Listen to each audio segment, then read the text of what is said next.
Hello everyone, I'm Sophie and I'm currently at Kechara Forest Retreat, Bentong, Malaysia.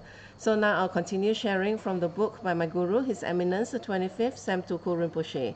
And this is the book that I'll be reading from, Compassion Conquers All, Teachings on the 8 Verses of Mind Transformation, Sam Rinpoche.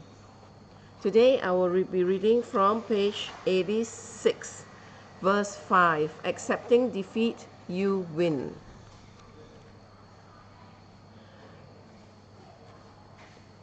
Right, I'll go to a picture to share with you. There you go. This is a picture of Buddha Tara, green Tara. Beautiful. Right, so verse 5. May I accept unjust loss, such as others abusing me, or slandering me out of jealousy, and may I offer the victory to others. Let me repeat. May I accept unjust loss, such as others abusing me, or slandering me out of jealousy, and may I offer the victory to others.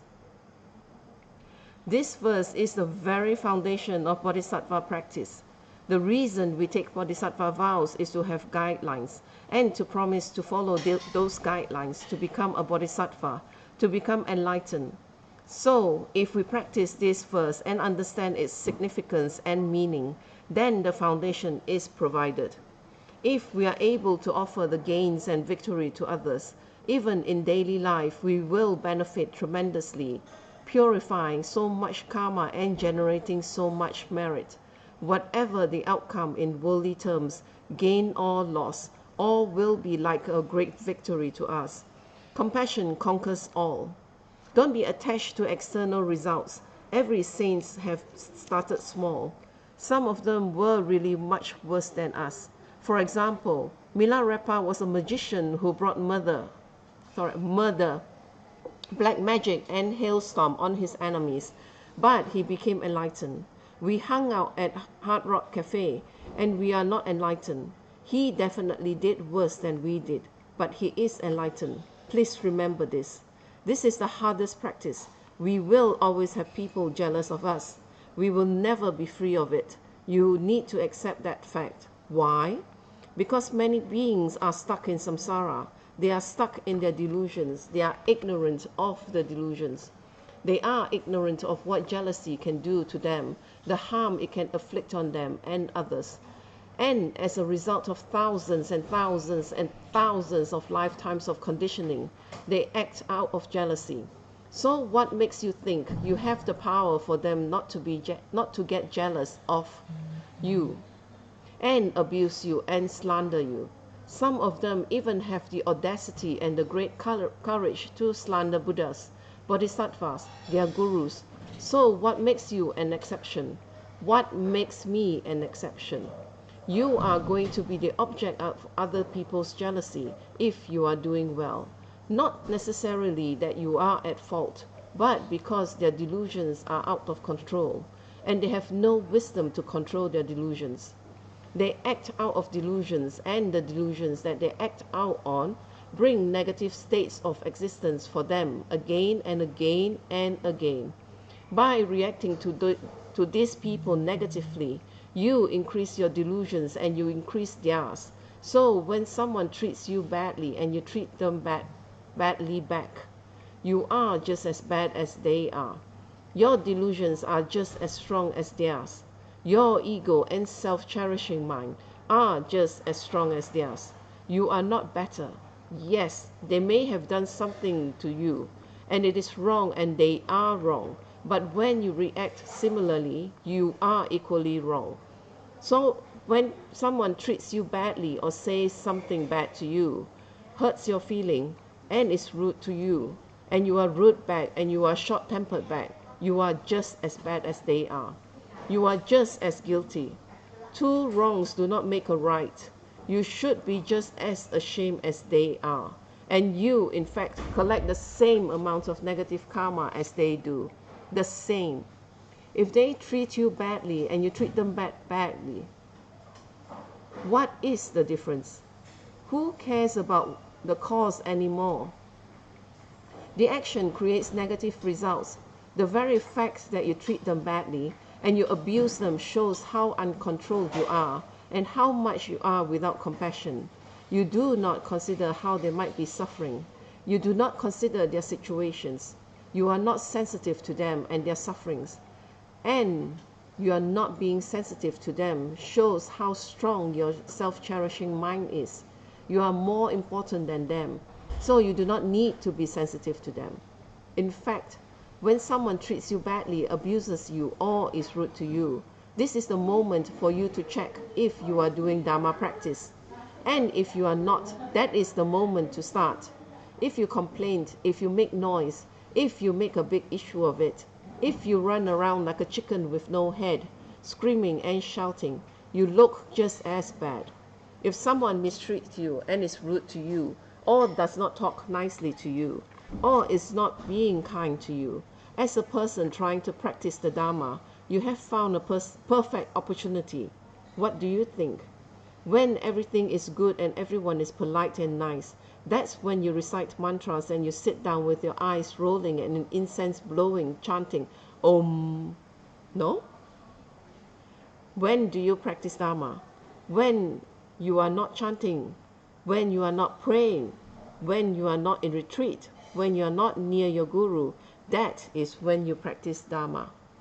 When someone shouts at you, when someone scolds you, is rude to you, has abused you, is hurting you, doesn't agree with you or opposes you, that's when you practice the Dharma. May I accept the unjust loss and offer the victory to others. Why? Is that in that acceptance of defeat you win? Because it shows your negative mind is becoming less. So when someone reacts negatively to you and you react negatively, you are just as guilty. You look just as ridiculous, and you should be just as embarrassed. In fact, you should react in a way that says, what is bothering you? What happened? Explore, check, have compassion and see maybe they are having a bad day. Or if they are not having a bad day, maybe they are oppressed by violent pain, overwhelmed by suffering and delusions. Isn't that an object for you to treasure, to cherish, and to practice with? Because without that, how do you practice patience? If we do not offer the victory to people who treat us with abuse and slander and so on, we are going to be fighting one battle after another. And we will never ever win the battle because there are going to be many people who would treat you in that way. They have treated you in that way. They are treating you in that way. And they will continue to treat you in that way. And whether you practice the Dharma or not, they will still treat you in that way. So what is the best remedy? Fight back or practice the Dharma. What is the benefit here? What's the gain? If you practice the Dharma, you'll be able to deal with these types of people. And as a result, you will start improving. You will start changing. You will start becoming a better person. And therefore, you win the ultimate war, not the little battles. And after a while, when you practice enough, even when people are rude and mean to you, you can still treat them with compassion. You know that you are improving in your practice. You know you are going in the right direction. And you should be proud without ego. You should be happy, rejoice, and dedicate the merits so that you can increase that positive emotion even more. May I accept unjust loss, such as others abusing me, or slandering me out of jealousy, and may I offer the victory to others. When we listen to it, it is beautiful, we praise it, we touch it to our head, we make offerings and we kowtow to it. We kowtow to the people who practice that teaching. We respect the people who talk about it. We respect it, we kowtow to it, we make offerings to it. We make an effort to go listen and learn about it. Why? Because deep down inside, we are good human beings. We would like to practice that and we know it's the truth. Deep down inside, we know it is correct. It is the truth. Therefore, we admire it and praise it, and we would like to practice it. The next step is to actually practice it. The next time when you meet someone who is delusional, angry and hateful, who doesn't want to cooperate, who is difficult. Think about the story I told you about Atisha and the monk who scolded him constantly. We should always think about Atisha and that mean old monk. Every time we want to react, we should think of Atisha. If we can remember, we should wear a pendant of Atisha, and when that emotion arises, flash it. We should get statues of Atisha, make pictures of Atisha and put them in our cars, on our dresser tables, in the living room, in the office, especially in traffic. We should have pictures of Atisha to remind us how he treated the monk who abused him so much and how we should practice. Atisha treated the monk so well that he became enlightened. Another thing is, any abuse, any unhappiness, and any suffering that you get from others is an effect resulting from a cause. Without a cause, there is no effect. So ultimately, you, yourself, myself, ourselves, all of us have created the cause. We have done things in our previous lives, and in this life to get that effect, to receive that effect. So it's better to receive it with patience and humility. Offer the victory to others, suffer the loss, purify that karma, train your minds, and advance. Wouldn't it be more beautiful? These beautiful words, aren't they music to the ears? Every single being on that altar that we bow to embodies that message. We make offerings to them because they embody that quality.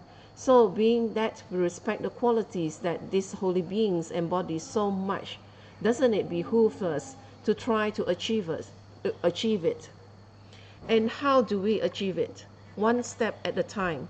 One jealous, abusive, negative, hurtful person at a time. And in fact, if you really want to practice the Dharma, you should set up a little stall that says, abuse me, slander me, show me disrespect, hurt me, do something to me, please. I want to become a Buddha. Please, I want to be a Bodhisattva. Please, please, please. And when someone does, we should sit there with one big smile, happy, excited, and say, can you come back tomorrow and do it again? Can we make an appointment? Most of us, when we see them coming, we get in a bullet train and scram. But in fact, every person that abuses us, this is not a psychological mind game, is the result of our negative karma on one hand and an opportunity to practice on the other. And when they do that to us and we can't offer them victory, it is a meter to see how much we have practiced or not practiced. So in fact, these beings should be held as rare ones and precious treasures. Why precious treasures? Because these beings can confer the 6 paramitas, giving, patience, ethics, enthusiasm, meditative concentration, and wisdom onto us. They allow us that opportunity. They allow us the opportunity to practice. And without them, we cannot become enlightened, as I explained to you all, my friends. It is dependent on all sentient beings that we can gain attainments. So, as I have told you, if there are 5 billion people on this planet, and you love 4,999,999,999, and there is one being that really gets on your nerves and you hate him, guess what? You can't become enlightened. You can't become a Buddha. You can't even get the higher results. You can't get even an ounce of bodhicitta. Forget ultimate bodhicitta. Not even relative bodhicitta. Because your enlightenment depends on them, you need an object to have compassion for. You need an object to be compassionate to offer the victory to, so that you can become a bodhisattva. Your level of bodhisattvahood depends on them. Depends on every single sentient beings that exist on this planet and in all worlds. So, how can we not respect the very objects that are pushing us towards enlightenment? You may think, how ridiculous. Let's have an easier example. If there are 500 people and I love 499, how can one person stop me from gaining enlightenment? Because the very fact that you don't like one shows you that you do not have the quality of enlightenment. Because if you are enlightened, The enlightened state has no hatred or malice, no arrogance, pride or hurt. So if you are uncomfortable with even one, it is not that one that is holding you back. It is your emotion, your subtle defilements not yet purified. In fact, these beings are a precious treasure because they offer you the great opportunity. When others out of jealousy treat me with abuse, slander, and so on, and that can be applied to all the negative emotions you receive from others, may I cherish them and offer the victory to them. And this is the meditation. What would it be like to have absolutely no need to be right? To perceive pain and injustice others seem to inflict upon us as purification of harmful separatist concepts we ourselves have acted from. How would my body feel? How would my emotions feel? How would my heart and mind feel? How would I interact with them? Allow yourself to breathe in these liberating energies and relax within them. Let them become one with you. And with that, I would end this session for now. And let me go to an event that will be held this coming Saturday on the 10th of August 2019. The event is from 9 a.m. to 5 p.m. at Kachara Forest Retreat. This is called Ulam Bana. At 9 a.m. there's the opening speech and Dharma sharing. At 9:30 a.m.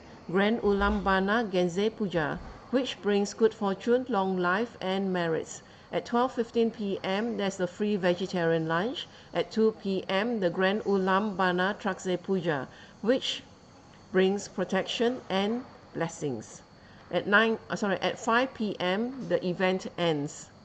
There are several packages starting from $20 and it goes up to the grand sponsors at $6,888.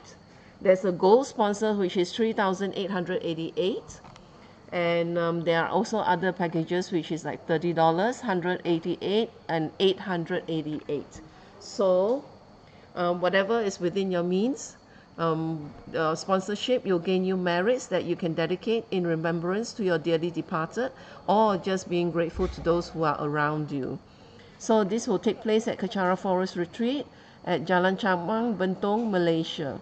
And if you have any inquiries, you can call these two numbers, 609-221-5600 or plus 603-7803-3908. And you can actually send your message of inquiry to this WhatsApp number, plus 6012-987-3908. Or send it to care@kachara.com. There's a website, vrajasecrets.com, which you are able to find out more information, and also you can do your dedication, the sponsorship directly online. So it's a very convenient way that if you are traveling or if you are staying overseas, or even if you're out of state or even living with close by, then you're just don't feel like coming to the front desk to do the sponsorship. You can just do it online, and it's so convenient, and the pujas will still be carried out and the merits will be dedicated according to your wishes.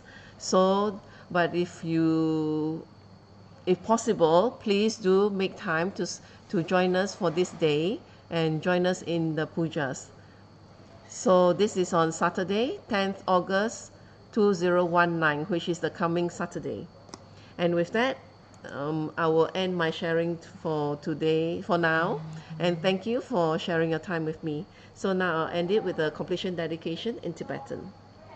Jangjo Senjo Rinpoche, Mage Panam Geishi, Ge Panam Pame Payang, Gone Gondo Pewashu, Tony Tonga Rinpoche, Mage Panam Geishi, Ge Panam Pame Payang, Gone Gondo Pewashu, Daso Jini Sapage Wadi, Danandro Aguna Gampadang, Jepa Jesu Santrapai, Dumping in Porin de Sa Station, Kewa Kuntu Yandala Madan, Dramichoki Palano Chojing, Sadam Dangi Yaterazone, Doji Changing Opangatus, Kewa Din, Yuda, Lamasang Drione, Drowachiga Malupa, De Salago Pashu, Jogi Gabusungapa, Josunapa Pewana, Keki Samasiwadang, Tungi Mal. Padang Sawasho, Dadam Songi Dosandan, Drewa Songi Latine, Kewala Santrapai, Tampayo Riva, Gyushi, Nimodele Sendele, Nimingo Yandelesh, Nisentato delle Pel, Kuntu Songi Jingilo, Kuntu Songi Ngotoso, Kuntu Songi Trasi, Show.